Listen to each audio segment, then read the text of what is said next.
ลาลาลาเมืองลำปางในช่างสุขใจอุ่นไอรักล่องลอยจนเป็นฟ้ามองไปทางไหนก็มีผู้คนเขายิ้มมาช่างสุดตาเพลินอุราที่เมืองลำปางรถมาพาเที่ยวมันวิ่งกับกบดังกับไพเราะสนอหูยินดียิ่งแล้วได้มายืนด้วยในยืนความสุขยังครูไม่มีวันใดจะลบเลือนกินเมืองลำปางเมืองแค่ล้างนครความสุขทุกตอนไม่ว่าวันไหนก็ไม่มีวันจางหายจะมีเธอและฉันมิตรไมตรีที่เราผูกพันกันเสมอไป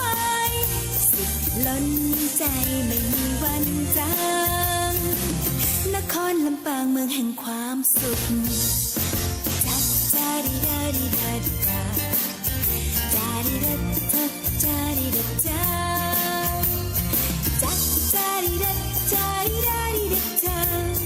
จัดจาดีดาดีดาจาสายน้ำเราเลี้ยงก็คือแม่วังจากความหลัง1,300 กว่าปีผ่านมาวัดว่าอารามช่างและล้ำตะการตาขอพรนำพาให้เมืองลำปางนั้นมีความสุขถิ่นเมืองลำปางเมืองแค่ล้างนครความสุขทุกตอนไม่ว่าวันไหนก็ไม่มีวันจางหายจะมีเธอและฉันมิตรไมตรีที่เราผูกพันกันเสมอไป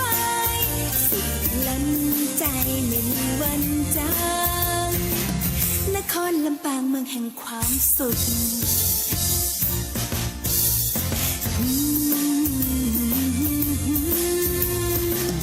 นครลำปางเมืองแห่งความสุข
อรุณสวัสดิ์ค่ะท่านผู้ฟัง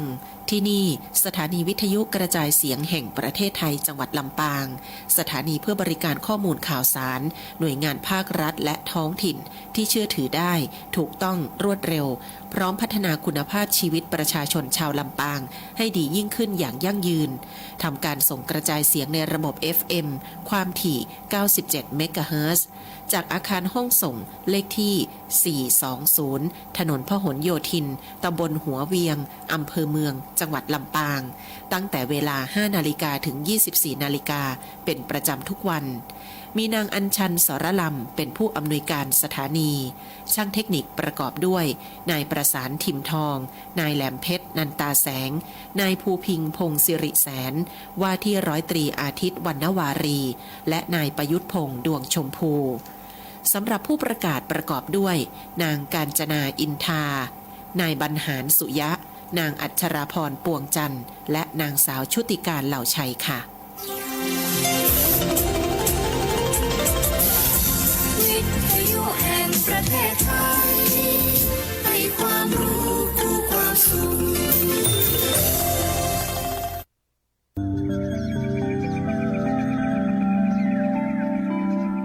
สถานีวิทยุกระจายเสียงแห่งประเทศไทยจังหวัดลำปาง FM 97 เมกะเฮิรตซ์เสนอรายการธรรมะยามเช้า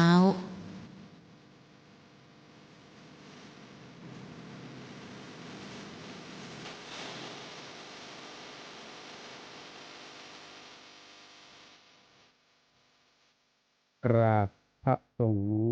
องค์สืบต่อพระศาสนาทรงคุณค่ายิ่งใหญ่ในสงสารประพฤติดีประพฤติชอบตลอดกาล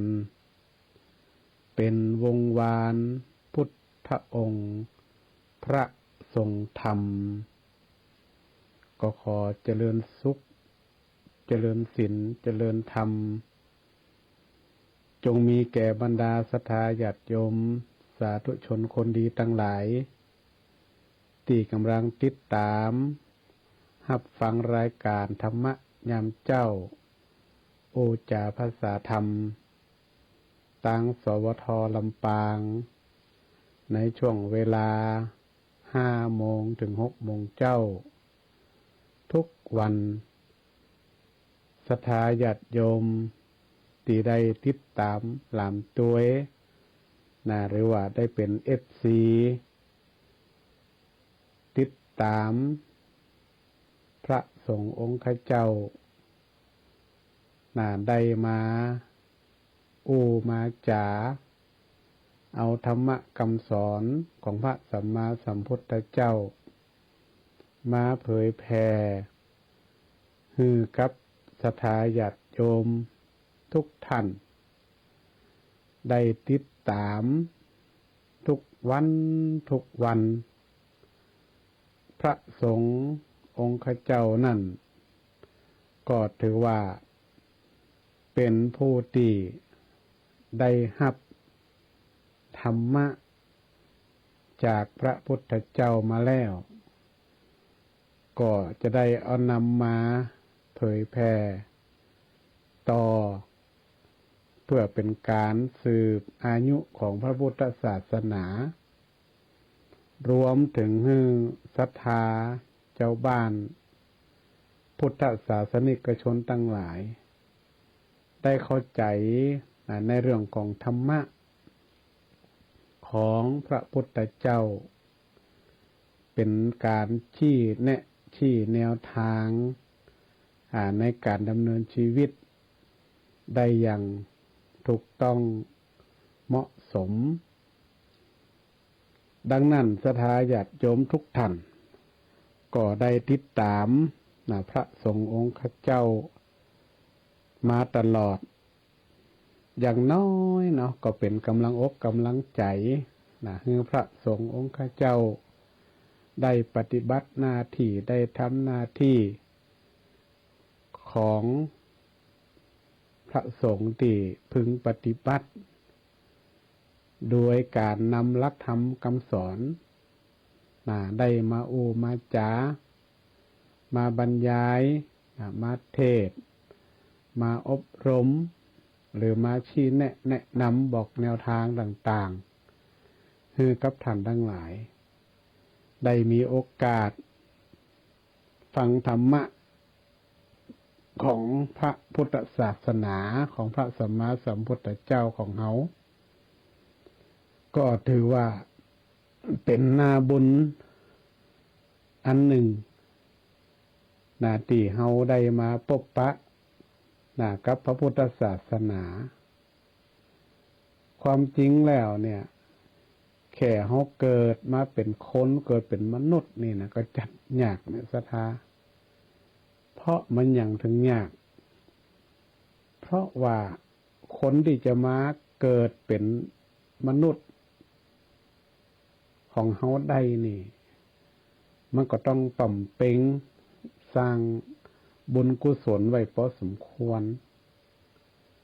ถึงจะเกิดมาเป็นมนุษย์ได้รวมถึงในปัจจุบันนี่มีการคุ้มกำเนิดสถาโอ้เกิดลูกนี่คน2 คนอย่างนี้นี่บดเดียวนี่นะยายคนก็เกิดอยากไปแหมนะสมัยก่อนเนี่ยเป็นปล่อยเนาะเกิดจนมอจนเสี่ยงนะแต่ปัจจุบันนี่โดนคุ้มกำเนิดคนที่บ่ได้สร้างบุญบารมีแต่นี่ถ้าจะอยากที่จะได้มาเกิดถึงในปัจจุบันนี่ดังนั้นเฮาในเมื่อเกิดมาแล้วเป็นสิ่งที่ยากที่จะเกิดมาเป็นมนุษย์ที่จะได้มาปั่มเพ็งคุณงามความดีได้มาปั่มเพ็งบุญกุศลไว้ให้กับตัวเก่ายังบ่พอเขาก็จะต้องทำเผื่อแผ่ให้กับคนอื่นด้วยอันนี้ก็ซ้ำแต่ยากยิ่งถ้าเขาเกิดมาแล้วเนี่ยจะได้พบกับพระพุทธศาสนาเนี่ยโอ้ยิ่งยากสถายากก็ไม่เห็นเพราะว่าการที่เขาได้พบพระพุทธศาสนาเนี่ยถ้าภาษาบ้านเฮาเปิ้นเฮาว่าหน้าบุญภาษาบ้านเฮาห้องเขาว่าหน้าบุญแตะโอ้ได้มาพบตันนี่นะเป็นหน้าบุญแตะนี่โอ้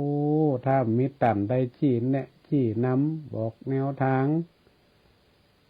ชี้ทางสว่างฮื้อนี่สถาหลายท่านหลายคนก็มาลักษณะอย่างเงี้ยบางทีเขาก็บอกเข้าใจว่าธรรมะคืออย่าง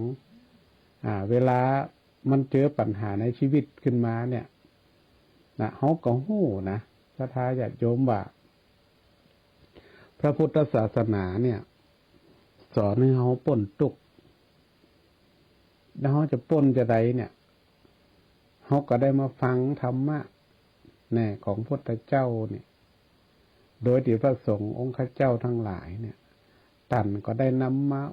มาจามาเทศมาบรรยายกุเจ้าก็ถือว่าเป็นความโชคดีของพระสงฆ์ที่ตั้งสถานีสวทเปิ่นได้ให้โอกาสกับพระสงฆ์องค์ข้าเจ้านี่ได้มาเผยแผ่ธรรมะคำสอน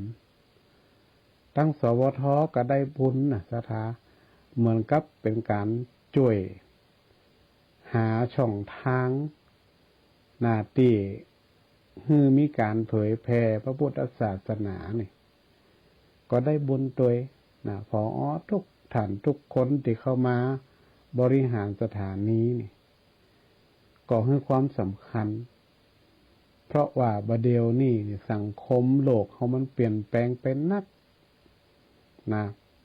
สังคมโลกสังคมไทยสังคมชุมชนทั้งหลายเนี่ยมันเริ่มมีการเปลี่ยนแปลงเพราะยุคสมัยมันก็เริ่มเปลี่ยนไปแต่ศรัทธาญาติโยม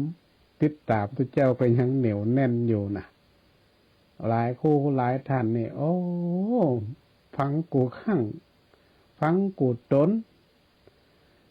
แต่สิ่งที่สำคัญก็คือว่าเขาฟังแล้วเนี่ยเขาจะต้องนำไปประพฤติปฏิบัติมันถึงจะเกิดประโยชน์คือกับตัวเขาได้เนี่ยศรัทธาญาติโยมไปฟังแล้วก็ฟังบ่ได้อันไหนที่มันเข้าใจแล้วเนี่ยเขาได้ฟังแหมเนี่ยมันก็เข้าใจยิ่งขึ้นไปแหมอันไหนที่บ่เคยได้ยินคำเตือโอ้ตุเจ้ากำลังเอามาเล่าแต่แรกกำลังมาแต่แรกเขาก็จะได้เข้าใจในสิ่งที่ยังบ่ฮู้อันนี้เป็นห้องว่า อานิสงส์ของการฟังธรรมการฟังธรรมเนี่ยมันเป็นหน้าที่ของชาวพุทธเฮาที่จะต้องฟังมีคนอู้ก็ต้องมีคนฟังมีคนฟังก็ต้องมีคนอู้นะสถาอันเนี้ยมันเป็นสิ่งที่มันเกื้อกูลนะอุปถัมภ์ซึ่งกันและกันก็เป็นตีหน้าอนุโมทนานะกับตังสวทลำปางเฮาที่ท่านผอ.ก็ดีหรือว่าเจ้าหน้าที่ทั้งหลายเนี่ยนะได้เห็นความสำคัญนะคิดว่าหลักธรรมคำสอนมื้อนี้เนี่ยจะไปช่วยกล่อมจิตกล่อมใจนะให้ศรัทธาญาติโยมเฮาได้ลดละนะเรื่องของกิเลสตัณหานะจะได้หาช่องทางนะในการที่จะได้พ้นทุกข์บัดพ้นจัดนี่ก็ให้พ้นจัดนะจัดใดจัดหนึ่งก็ยังดีแต่ถ้าเรามีความเข้าใจในเรื่องของหลักธรรมคำสอนเราก็สามารถที่จะประยุกต์ปรับใจได้นี่สถาบ่จำเป็นที่ว่าโอ้ทุกเจ้าเป็นเล่าเรื่องนี้มาหมดเนี่ยบางทีเป็นอู้ชั่วโมงหนึ่งเนี่ยเขาก็จับเอาใจความสำคัญอย่าสักเล็กสักน้อยให้เข้าใจพอที่จะเอาเป็นยานะให้ไปชโลมจิตใจของเขาเนี่ยให้เกิดความเย็นนึกได้ว่าอันนั้นแม่นแต่อันนี้ถูกแต่รู้ที่เป็นอูมาเนี่ยถ้าเราลองนำไปประพฤติปฏิบัติพอเนี่ยมันก็จะได้อานิสงส์ได้ประโยชน์มากมายศรัทธาญาติโยมทุกท่านในช่วงนี้ก็ถือว่าเป็นช่วงที่อากาศกำลังเย็นกำลังหนาว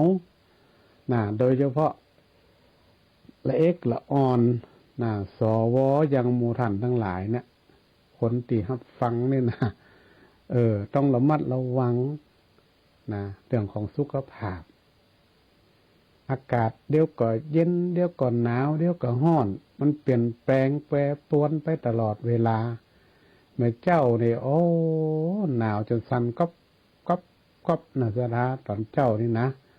ห่มผ้าตะหือกับบ่ป้องใส่ผ้าหนาวจนเพราะเป็นไหนบ่ได้แต่พอมาตอนบ่ายนี่อากาศอุ่นขึ้นนี่เนี่ยมันอาจจะทำให้ร่างกายของคนเฮาเนี่ย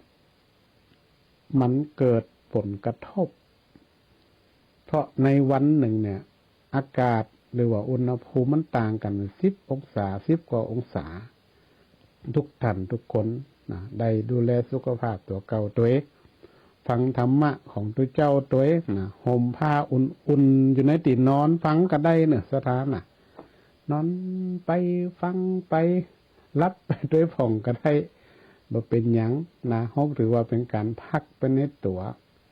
ฟังธรรมะทุกเจ้าตัวรับไปตัวนี่หลายท่านก็มาฟังเนี่ยสถานว่าฟังไป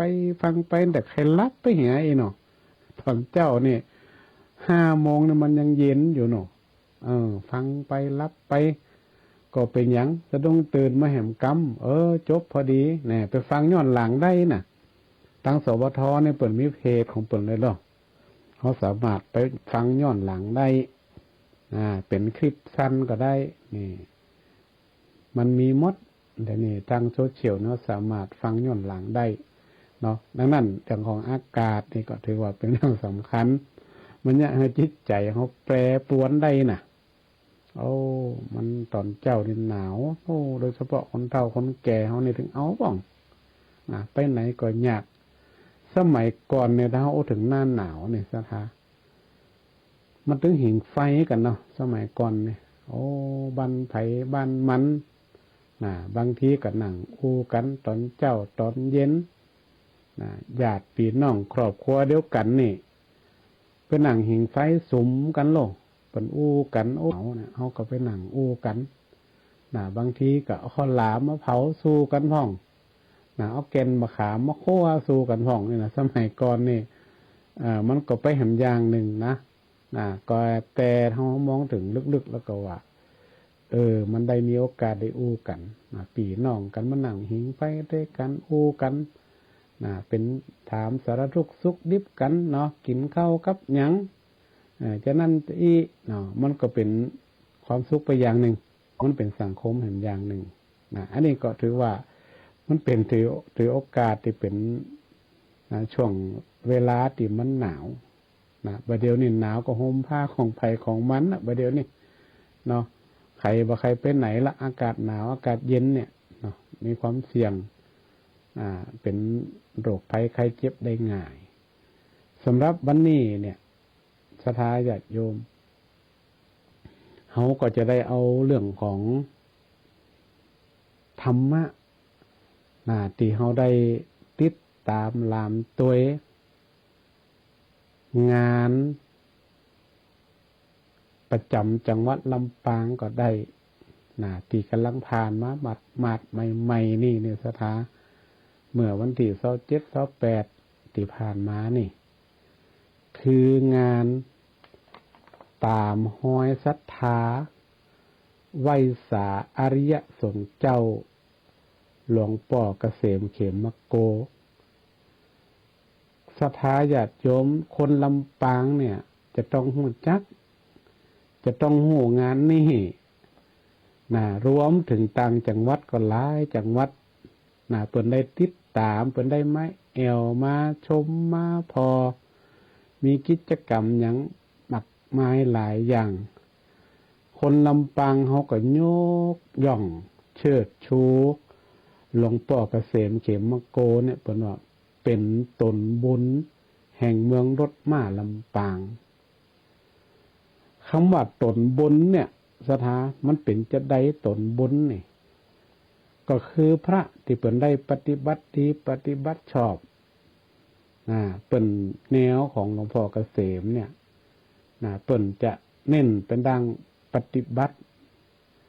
วิปัสสนากรรมฐานอยู่ป่าจ้าภาษาบ้านเฮาก็อยู่ไปเหี่ยวอยู่สุสานก็คือสุสานไตรลักษณ์วันนี้ก็จะได้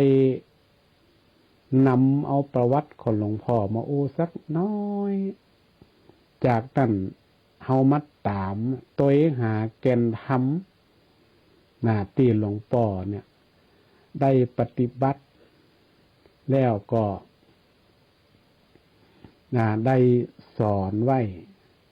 เฮาในฐานะที่เป็นลูกศิษย์ลูกหาหรือว่าเป็นผู้ที่มีความเคารพนับถือมีความเลื่อมใสศรัทธาในตัวของหลวงพ่อเนี่ยจะได้นำไปประพฤติปฏิบัติในศรัทธามันเป็นสิริมงคลบ่ว่าพระสงฆ์องค์ข้าเจ้าหรือว่าศรัทธาญาติโยมทั้งหลายนำไปปฏิบัติประยุกต์ใช้ในชีวิตประจำวันรวมถึงธรรมะคำสอนที่หลวงพ่อเคยสอนแก่ลูกศิษย์ลูกหาแก่พุทธศาสนิกชนทั้งหลายเนี่ยหลวงพ่อเกษมเขมโกนั่นเดิมชื่อว่าก็เจ้าเกษมลำปางเกิดเมื่อวันที่28 พฤศจิกายน 2455ตรงกับวันพุธเดือนมีเหนือปีชวดเป็นบุตร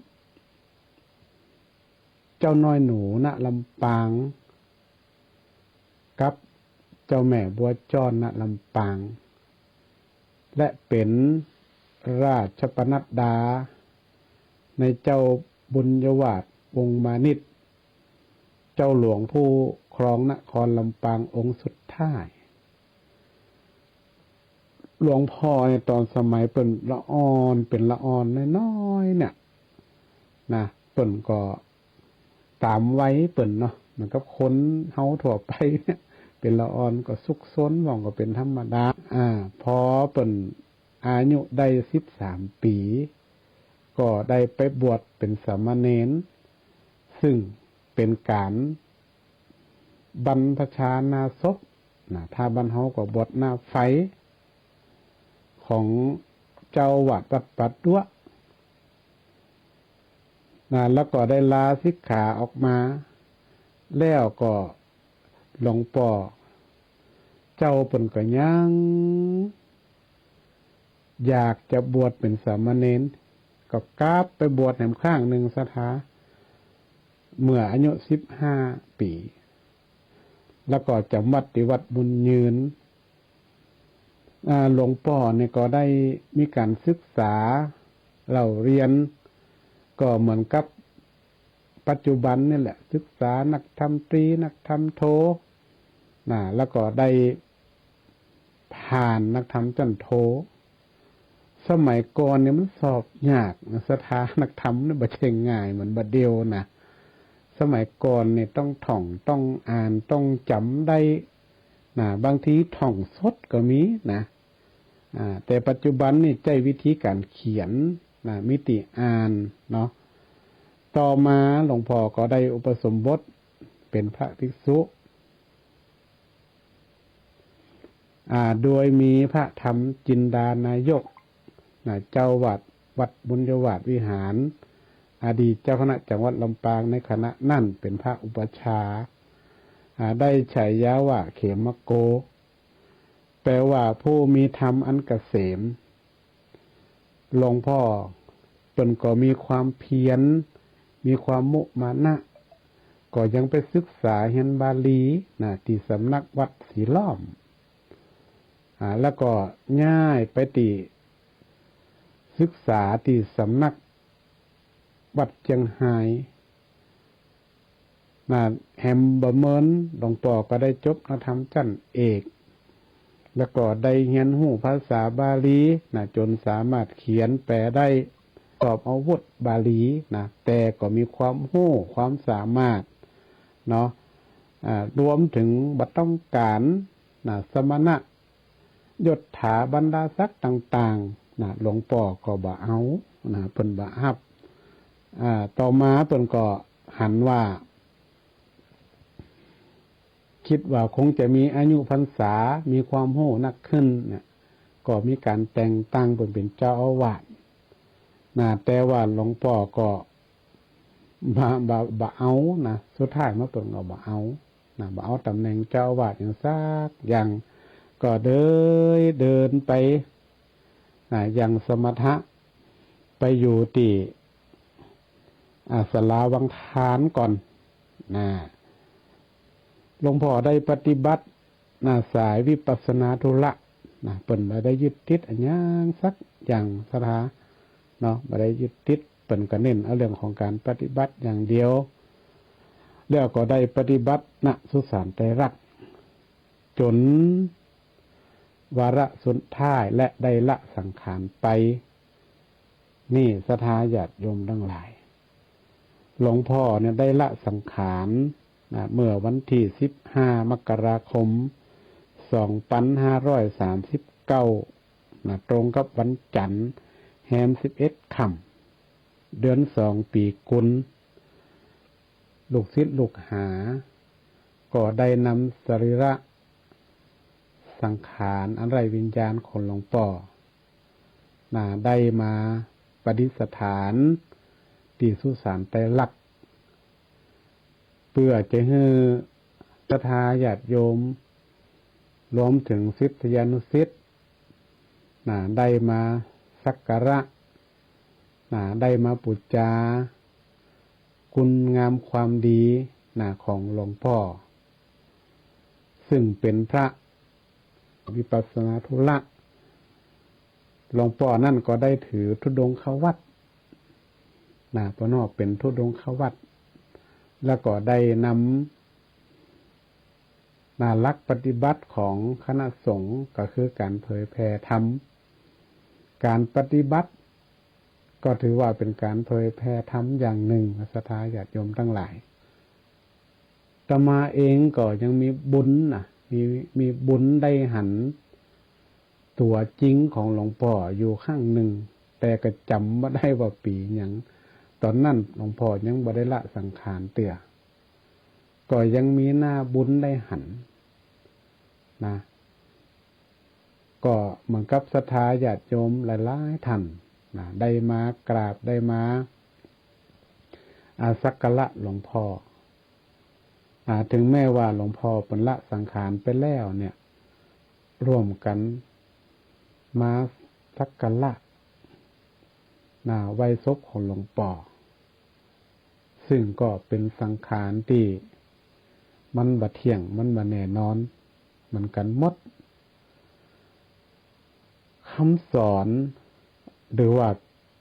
ธรรมะที่หลวงพ่อเพิ่นได้ทำไว้หรือว่าเป็นตัวอย่างให้กับท่านทั้งหลายก็คือเรื่องของตัวหนังสือตัวหนังสือเนี่ยหลวงพ่อเกษมเขมโกเนี่ยเพิ่นจะมีความเคารพนับถือตัวหนังสือถ้าหันตกหยาตกหายนี่บ่ได้เพิ่นจะเก็บมาแล้วก็มาทำความสะอาดแล้วก็เก็บไว้ที่สูงนี่ซะท่าตัวหนังสือเนี่ยมันเป็นเปรียบเสมือนมันก็เป็นครูของเฮานี่มันก็เป็นที่คือเฮาได้ศึกษาความรู้เป็นครูบาอาจารย์หลวงพ่อเกษมเนี่ยเพิ่นมีความเคารพต่อตัวหนังสือเป็นอย่างมากจะหันเหี่ยหันหายนี่บ่ได้ในสถาเพิ่นจะเก็บมาทำความสะอาดเก็บมาไว้ที่สูงอันนี้ก็ถือว่าเป็นข้อหนึ่งที่หลวงพ่อเพิ่นได้ปฏิบัติอย่างต่อเนื่องสม่ำเสมอและคำสอนของหลวงพ่อที่เขาสามารถที่จะค้นคว้าได้เนี่ยก็มีอยู่ 3-4 หัวข้อหลักๆถ้าต้องพูดกับทุกคนแล้วคงบ่มีเวลาปฏิบัติธรรมแน่การเห็นเป็นเหตุแห่งการคิด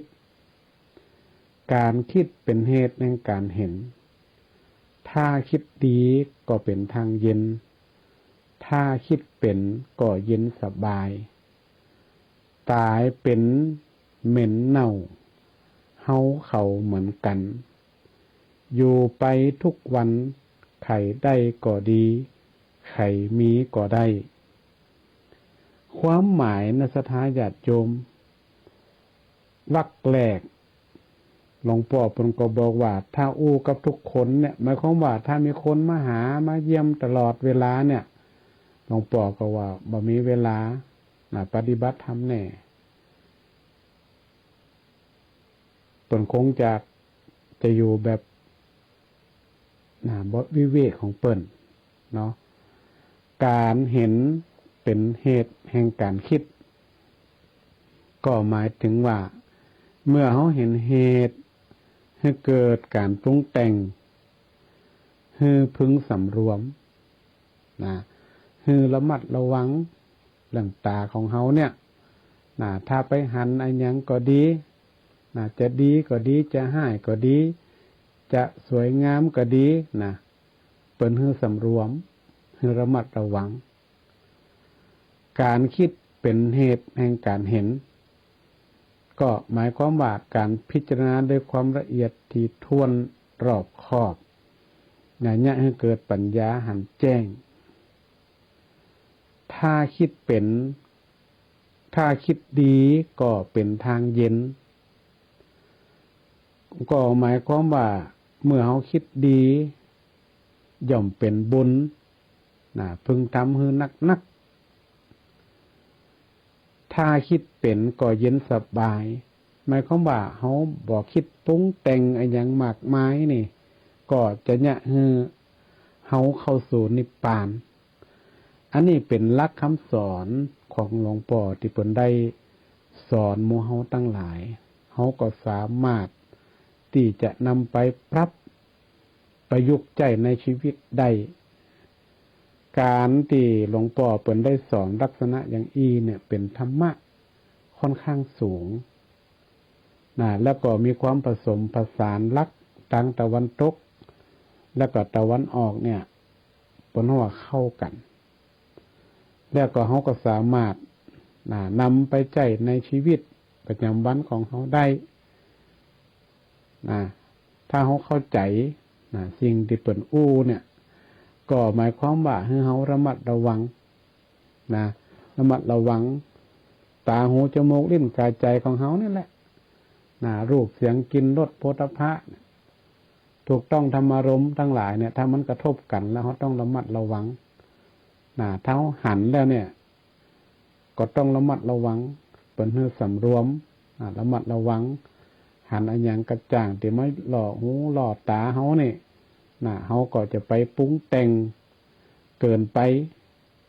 ให้สำรวมให้ระวังรวมถึงว่าการคิดดีเนี่ยมันเป็นบุญเป็นห้องว่าถ้าคนไหนคิดดีนี่ให้ทำนักๆเนี่ยหลวงปู่มันจะว่าความหมายมันก็คือว่าให้ทำนักๆคิดดีเนี่ยแต่ถ้าคิดบ่ดีก็บ่ต้องทำนี่นะบ่ต้องเกิดมันนะก็ความหมายคงจะลักษณะอย่างอีนะการปฏิบัติอย่างอีใดเนี่ยนะศรัทธาญาติโยมก็ต้องอาศัยหลักอยู่3อย่าง1ศีลบริสุทธิ์2ทำบุญในชาติปางก่อนไว้นัก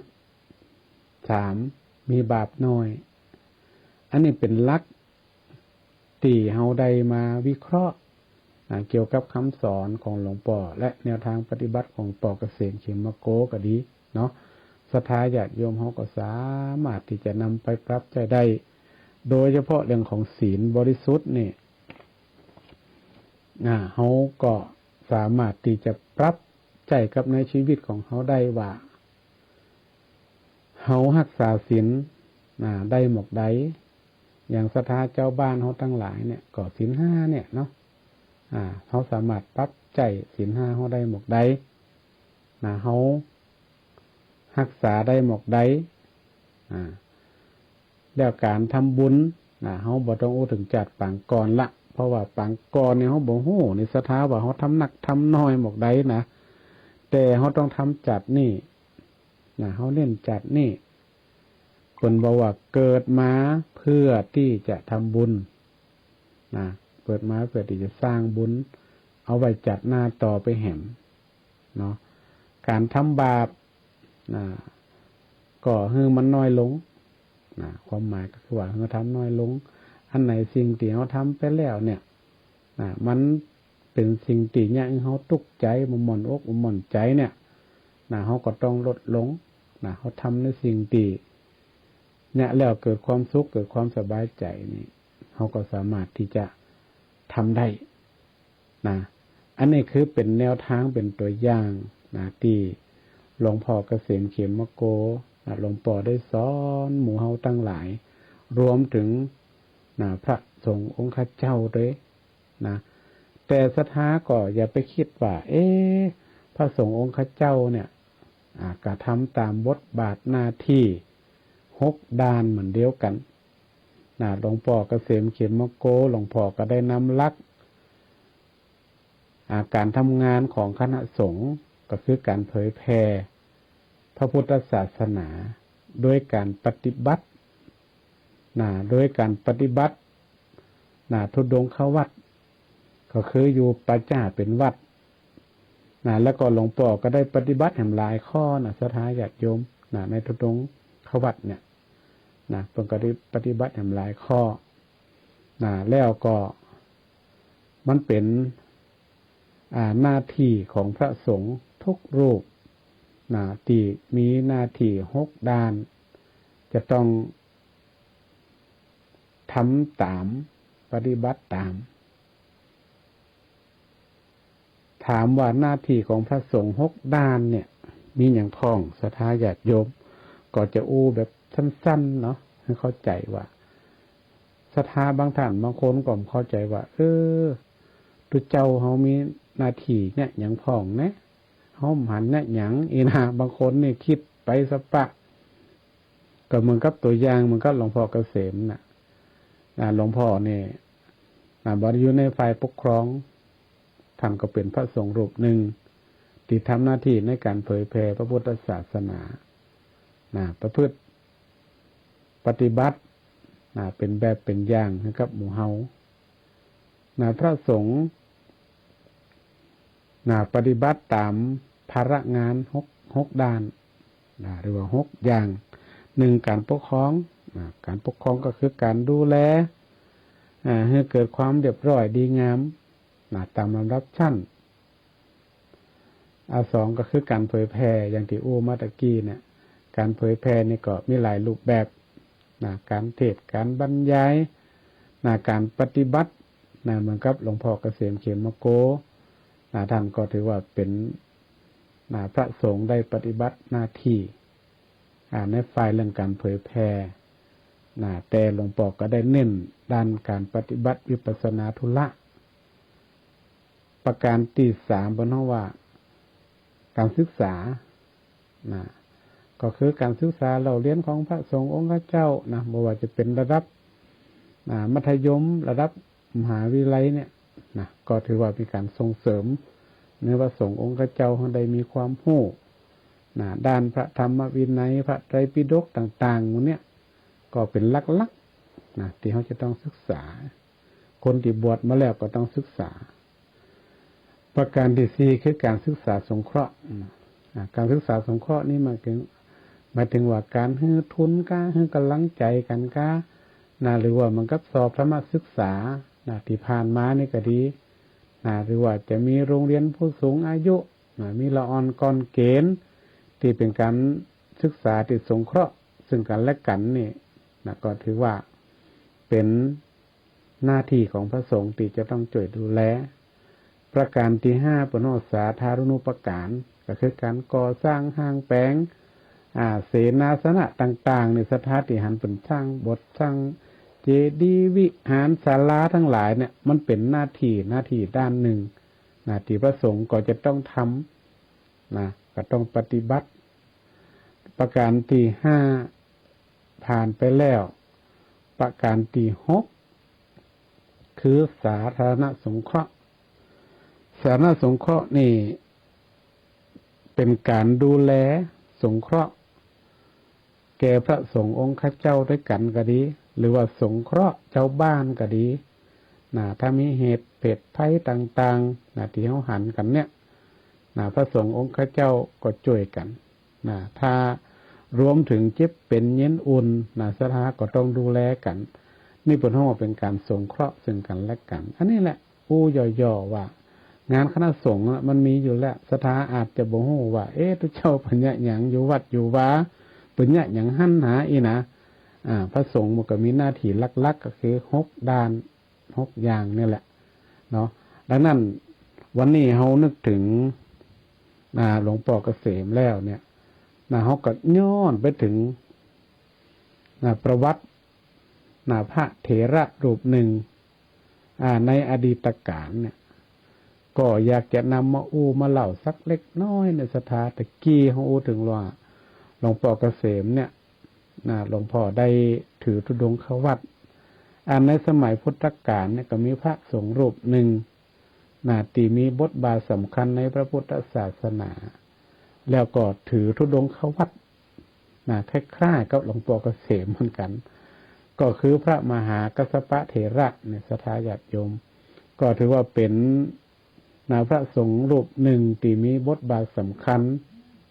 ในพระพุทธศาสนาจนได้รับยกย่องจากพระสัมมาสัมพุทธเจ้าเนี่ยว่าเป็นผู้เลิศในด้านธุดงค์คำว่าธุดงค์เนี่ยก็คือการปฏิบัติลดความโลภโกรธหลงทั้งหลายได้เหมือนกันให้อยู่แบบพอเพียงและแหมอันหนึ่ง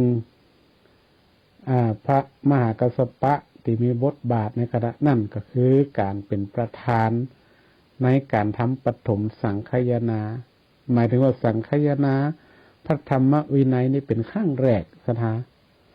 ติสถาญาติโยมดูสื่อดูข่าวกันทั้งหลายเนี่ยว่าอยากจะให้มีการสังฆายนานี่ก็หมายความว่าเอามา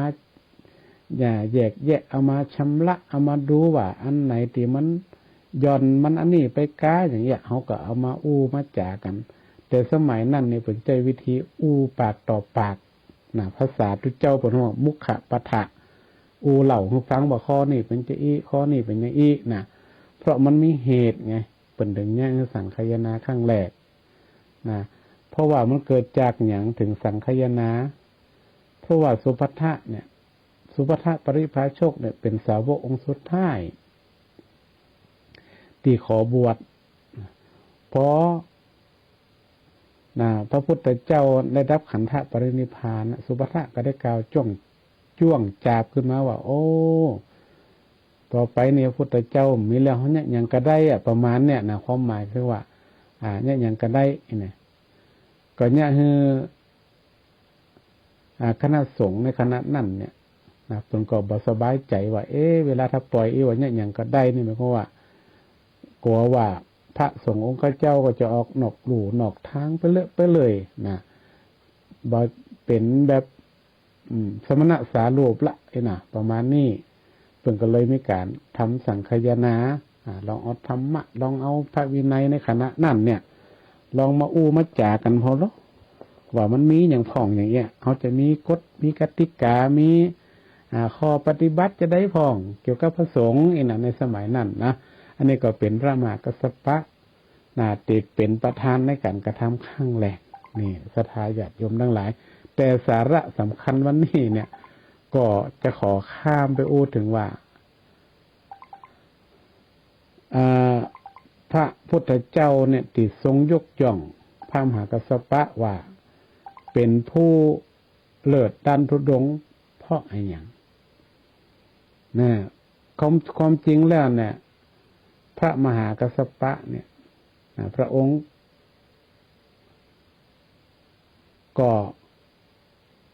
ได้ถือธุดงควัตรอย่างเข่งครัดโดยเฉพาะ3อย่างที่เปิ่นถืออย่างเข่งครัดเลยก็คือการใจเฉพาะผ้าบางสุกุลหมายความว่าเปิ่นบาฮับผ้าจากคนที่มาถวายเนาะในความหมายง่ายๆเนาะนี่พระมหากัสสปะนะ2การฉันอาหารเฉพาะในบาตรความหมายก็คือว่าเปิ่นฉันเฉพาะอาหารที่บิณฑบาตเท่านั้นแต่ศรัทธาญาติโยมถวายในเปิ่นก็บ่ฮับอย่างนี้นะอันนี้เป็นของเปิ่นแล้วก็อยู่ป่าถืออยู่ป่าเป็นวัดก็หมายความว่าบ่อยู่ในบ้านบ่มีเสนาสนะที่หรูหราใหญ่โตอย่างเงี้ยประมาณนี้มันมีกุฏิบ่มีหยังนี่นะอยู่ในป่าก็อยู่ตามสภาพในป่าอันนี้เป็นข้อปฏิบัติของพระมหากัสสปะที่ยังเข่งครัดแต่ว่าธุดงค์เนี่ยมันมีอยู่ถึงหมด13อย่างนะศรัทธาญาติโยม13อย่างมีหยังพ้องเนาะเพิ่นก็แบ่งเป็นหมวดไว้หมวดที่1เปิ้นฮ้อหมวดจีวรจีวรนี่ก็หมายความว่านุ่งผ้าบางสกุลเป็นวัดก็อย่างที่พระมหากัสสปะเปิ้นได้ถืออยู่เนาะก็เอาเก็บจากที่เป็นปาดด้วยเก้าไม้ผ่องกองขยะของผ้าห่อศพผ่องแล้วก็มาย้อมมาซักเองบ่ได้รับจีวรผ้าจากฆราวาสโดยตรงประการที่2ก็คือว่าผ้า3ผืนบางทีก็ถือผ้า3ผืนก็มีสังฆติผ้าสบงผ้าจีวรอย่างมื้อนี้3ผืนแล้วก็บ่สะสมไว้เกินความจำเป็นหมายความว่าบ่มีนักนำไปเหมือนปัจจุบันนี่เนาะอันนี้เปิ่นถือหมายความว่าถ้าพระสงฆ์รูปใดที่เปิ่นจะถือธุดงควัตรก็สามารถที่จะถือข้อนี้ได้ข้อที่3ฉันในอาสนะเดียวก็ถือว่าเมื่อฉันแล้วก็บ่ลุกไปไหนก่อนจนเสร็จบ่ลุกไปไหนละหมายถึงว่านั่งฉันแล้วคือนั่งทีเดียวหั่นก็บ่ลุกไปไหนละก่อนจะฉันเสร็จนี่ประการที่4ข้อที่4เป็นว่าเที่ยวบิณฑบาตก็หมายถึงว่าตีของพระ มหากัสสปะถือตะกี้น่ะว่าให้ถืออาหารนะในบาตรติบิณฑบาตมาอย่างเดียวนะบอกไปฉันตามบ้านตามจ้องตีเปิ่นนิมนต์ไปนะอันนี้เกี่ยวกับต่อไปเรื่องของอาหารนี่ก็ข้อที่หนึ่งเปิดว่าบิณฑบาตตามลำรับดอกเป็นวัดนะบ่เลือกบ้านนะก็หมายความว่าอาหารบ่ได้เลือกบ้านเจอบ้านนั่นรวยก็แปลว่าบ้านนั่นติ๊กๆใจนะบิณฑบาตอาหารบ้านนั่นเปิดใส่เงินนะก็ไปเอาที่เปิดมีใส่เงินนั่นมันบ่ใจละนะหมายถึงว่าบ่เลือกนะไปหมดก็ในปัจจุบันนี่พระสงฆ์เขาก็ไปตามลำดับอยู่แล้วเนาะมันก็ไปตามถนนหนทางไปนะอันนี้หลายลูกก็ถือธุดงค์นะถือธุดงค์ด้านบิณฑบาตที่บ่เลือกบ้านบ่เลือกตระกูลเนาะใครใส่ก็ฮับใครใส่ก็แล้วไปเหียอย่างเงี้ยนะข้อที่หกเพิ่นว่าฉันในอาสนะเดียวก็หมายความว่าก็คือฉันที่อยู่ในบาตรนะฉันในบาตรอย่างเดียวเนาะแล้วก็ฉันในอาสนะเดียวนะก็คือฉันเสร็จแล้วก็ฉันในหำละนะวันนั้นนะต่อไปข้อที่แปดก็คือบาหพัดที่มันเพิ่มมาที่หลังนะหมายความว่าฉันแล้วก็บาหับละไข่จะเพิ่มไม่แฮมก็บาหับแล้วไอ้น่ะอันนี้แล้วแต่คนถือนะศรัทธาญาติโยมบ่ใช่ว่าพระทุกรูปจะต้องไปถือ13ข้อนะแล้วแต่ความถนัดเนาะแล้วแต่ความถนัดแล้วแต่เพิ่นจะถือวัดปฏิบัติข้อที่9นี่คืออยู่กลางแจ้งนะกลางแจ้งก็คือว่าบ่อยู่ในห่มไม้บ่อยู่ในห่มอยู่กลางแจ้งไปอยู่ในชายคาหรือในลมไม้จะอยู่กลางแจ้งตลอดอันนี้ก็จะยากน้อยนึงเนาะสถาอันนี้อยู่กลางแจ้งจะยากน้อยในปัจจุบันเนี่ยอาจจะบ่เคยมีนะมีน้อยอยู่กลางแจ้งแต่ไปข้อที่10เนี่ยเพิ่นว่าอยู่ป่าเนี่ยเหมือนกับพระมหากัสสปะที่ได้อู้ถึงนะอันนี้อยู่ป่าบ่ได้อยู่บ้านนะอันดับที่ข้อที่11นี่คืออยู่โคนไม้เพิ่นก็อยู่อาศัยอยู่ใต้ต้นไม้ต้นอันบ่อยู่ในกุฏิบ่อยู่ในอาคารข้อที่12อยู่ป่าจ้านี่เฮาก็นึกถึงหลวงพ่อเกษมเขมโกเพิ่นก็ได้ถือป่าจ้าเป็นธุดงค์จะอยู่ที่ป่าจ้าตลอดเนาะแล้วก็อัน43อันสุดท้ายคือจะอยู่ที่เปิ่นจัดไว้ฮื้อที่เฮาจังเข้ากรรมกันนะศรัทธาญาติโยมยะถาสันทติยะถาสันตติก็คือว่าเฮาเปิ่นสร้างฮื้ออยู่จะได้ก็อยู่จะอันบ่มีการเลือกบ่เลือกร้องว่าโอ้จะไปอยู่หั่นได้ก็อยู่นี่ได้ก็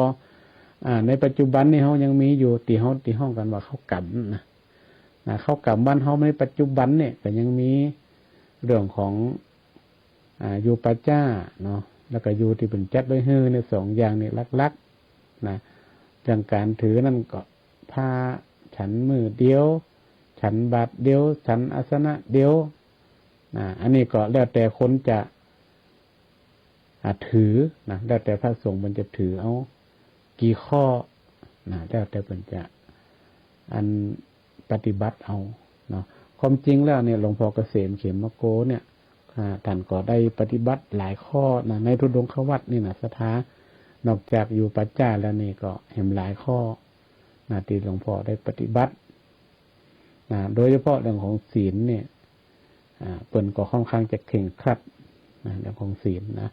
ดังนั้นศรัทธาญาติโยมทั้งหลายว่าธรรมะของพระสงฆ์องค์ข้าเจ้าเนี่ยหลวงพ่อเกษมเพิ่นก็มีแนวปฏิบัติมาจากพระมหากัสสปะที่เคยทำในไว้ ทำไว้ในสมัยพุทธกาลนะก็ถือธุดงควัตรเป็นหลักก็คือการอยู่ปัจจ้านะแล้วก็ฉันมือเดียวนะแล้วก็ได้รักษาศีลได้บริสุทธิ์นะรวมถึงธุดงควัตรข้ออื่น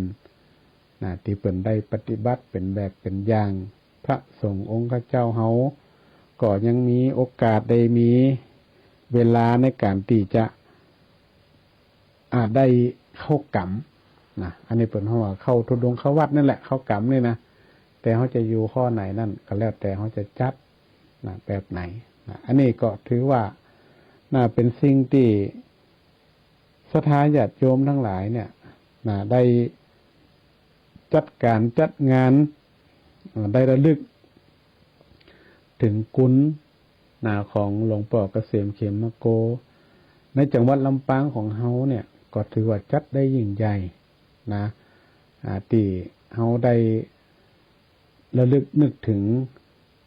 เกจิอาจารย์หรือว่าพระสุปฏิปันโนหรือว่าตนวุ้นตนหนึ่งของเมืองรถม้าลำปางเฮาโดยเฉพาะคณะสงฆ์ศรัทธาญาติโยมหน่วยงานทุกหมู่เหล่าก็ได้มาช่วยกันในงานนี้ก็มีงานหลายอย่างการทำวัดสวดมนต์การเทศรวมถึงการทำบุญต่างๆแล้วก็มีการตั้งโรงทานแจกศรัทธาเอากันหลายศรัทธาบางคนก็เอาไปกันเป็นปะหิมบะแป้ปะนะแต่ก็ถือว่าเป็นการฮือตานศรัทธาญาติโยมก็ต้องไปกึดอย่างนักบางคนก็ว่าพ่องก็เอาไปอย่างแตะอย่างว่านะความจริงแล้วมันก็เป็นธรรมดานะครับศรัทธาญาติโยมทุกท่านทุกคนเนาะการตั้งโรงทานเนี่ยมันก็เหมือนกับฮือตานเปิ่นจะเอานักเอาน้อยก็บ่เป็นหยังเปิ่นมีความเต็มอกเต็มใจที่จะถวายปูจาคุณของหลวงพ่อเกษมเขมโกเนี่ยบางคนก็เอาข้าวสารมาบางคนก็เอาหงทานบางคนก็เอากับข้าวกับป๋าเป็นของใจไม่สอยต่างๆเอามาแจกฟรีกันนักศรัทธาก็มากันนักกันหลายศรัทธาตีมาแจกก็นักมาเอาก็หลายมันเป็นการได้บุญกันหมดในศรัทธาเพราะนั้นเฮาก็ต้องไปว่าให้เปิ้นเปิ้นมาเฮาเป็นผู้ฮื้อเปิ้นเป็นผู้รับจะเอานักเอาน้อยนี่เฮาเต็มอกเต็มใจที่จะฮื้อเพื่อที่จะได้น้อมถวายบูชาคุณความดีของหลวงพ่อเกษมเขมโกโดศรัทธาญาติโยมไผพ่องที่จะบ่ได้ไปนะคนลำปางเนี่ยส่วนใหญ่ไปหมดกูคนเลยนะส่วนใหญ่ไปรวมถึงต่างจังหวัดเนี่ยเพิ่นก็มากันนะเพิ่นถือว่าเป็นงานใหญ่เปิดถึงโหล้อถึงวันที่27 28นี่เปิดถึงมากันละวันเกิดค่ายวันเกิดวันชาตการของหลวงพ่อที่28พฤศจิกายนนี่ที่ผ่านมานี่ศรัทธาคนหนักคนหลายอันนี้แหละถามว่าเฮาได้เกร็ดได้ความรู้ได้ธรรมะหลายๆอย่างงานของหลวงพ่อที่ผ่านมาเนี่ยอันที่หนึ่งก็คือการได้ฮือตานศรัทธาการฮือตานทุกอย่างบ่ว่าจะตานกับพระสงฆ์องค์ข้าเจ้า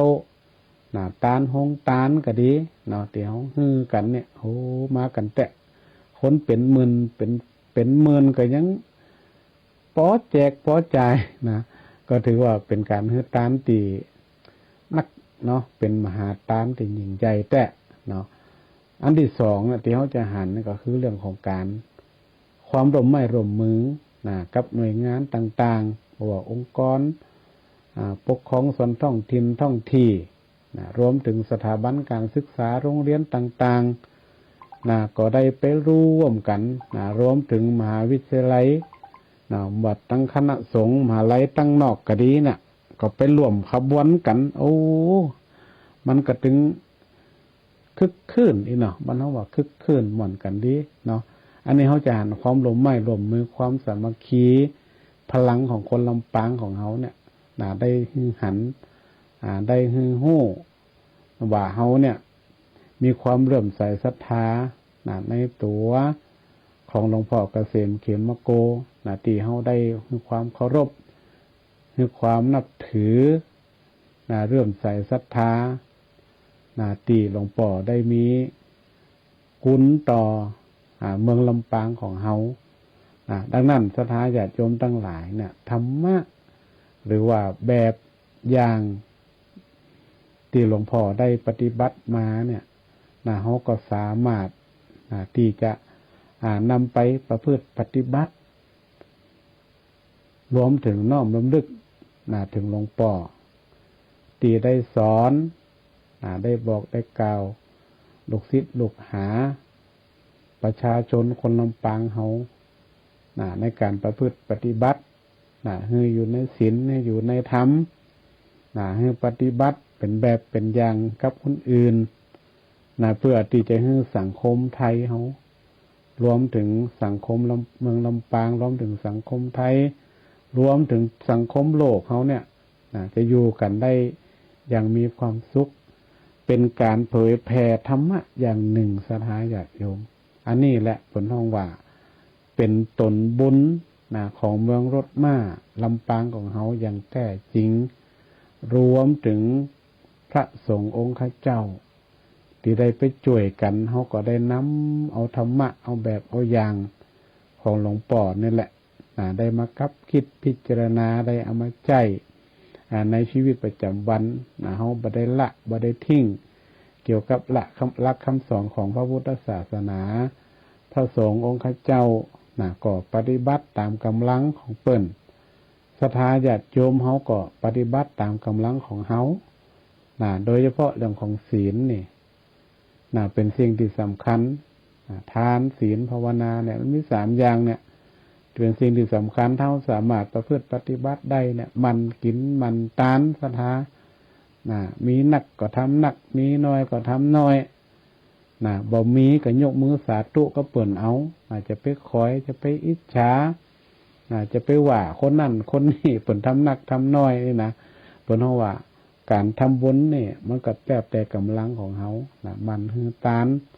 เนาะที่หลวงพ่อ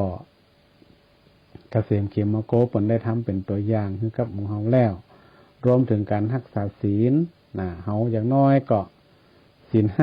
5ได้สักข้อ2ข้อ3ข้อก็แล้วแต่กำลังของเฮาในการรักษาพระสงฆ์มีศีล227เปิ้นก็รักษาตามที่เปิ้นจะรักษาได้ถ้าบ่ได้ทุกข้อมันก็ยังหนักอยู่ยังเหลือหลายอยู่เพราะนั้นก็แต่ละท่านแต่ละคนก็มันบ่เหมือนกันศรัทธาญาติโยมจะไปคิดว่าโอ้พระสงฆ์องค์ข้าเจ้าจะต้องรักษาศีลให้บริสุทธิ์พุทธพองบางครั้งยุคสมัยปัจจุบันเนี่ยมันมีสิ่งอย่างต่างๆที่มันอาจจะเนี่ยคือพระสงฆ์องค์ข้าเจ้าเขาลุดออกไปได้ออกนอกหลู่นอกทางผ่องมันก็มีเป็นธรรมดาฉลับออกไปผ่องเจอสายตางที่มันเป็นคืนเป็นตีตั้งบุลุกคุกคักก็ไปผ่องก็มีอยู่ที่การรักษาของเขาและอันสุดท้ายก็คือการเจริญภาวนาการปฏิบัติธรรมนี่แหละที่หลวงพ่อมันเป็นแบบอย่างเป็นตัวอย่างให้ทุกท่านทุกคนอย่างดีการเจริญภาวนาเนี่ยมันเป็นการสร้างสติปัญญาให้เฮานั่นได้มีสติแล้วก็ได้มีปัญญาในการที่จะได้ดำเนินชีวิตอย่างมีความสุขต่อไปดังนั้นก็ต้องขออนุโมทนากับศรัทธาญาติโยมทุกท่านทุกคนและขอบุญบารมีของหลวงพ่อเกษมเขมโกได้มาปกปักรักษาทุกท่านทุกคนให้อยู่ดีมีสุขมีกินมีใจตลอดจนถึงมีความสุขกายสุขใจมีอายุวันนะสุขภระปฏิภาณนักสารสมบัติยิ่งขึ้นไปทุกท่านทุกคนด้วยเทินติดตามรับฟังรายการธรรมะยามเช้าได้ใหม่ในวันและเวลาเดียวกันนี้ทางสถานีวิทยุกระจายเสียงแห่งประเทศไทยจังหวัดลำปาง FM 97 เมกะเฮิรตซ์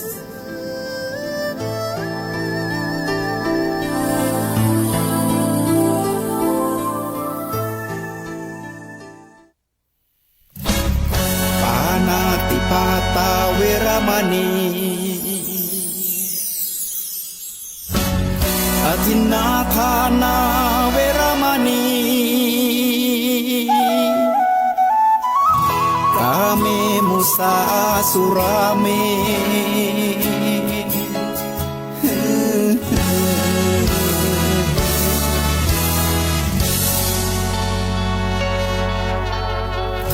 ศีลคือข้อห้ามธรรมคือข้อให้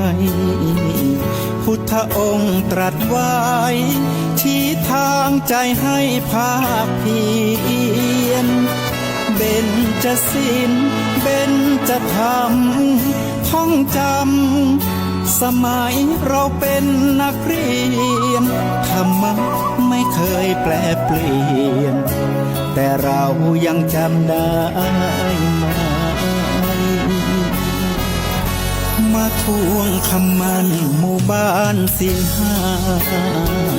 ถือเป็นพันธะชาวพุทธทุกคนทั่วไทยสำนักพุทธขับเคลื่อนธรรมจุดเทียนสว่างที่กลางหัวใจสังคมจะร่มเย็นได้ศีลธรรมในใจต้องมีเบญจศีลว่ายังไงไหนลองท่องมา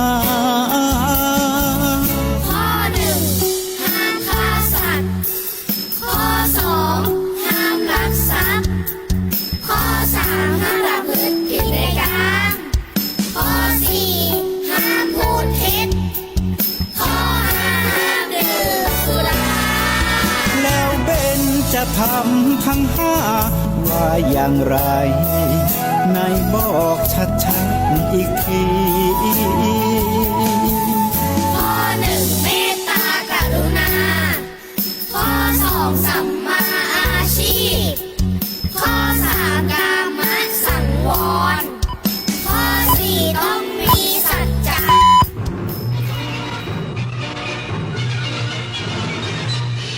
สถานีวิทยุกระจายเสียงแห่งประเทศไทย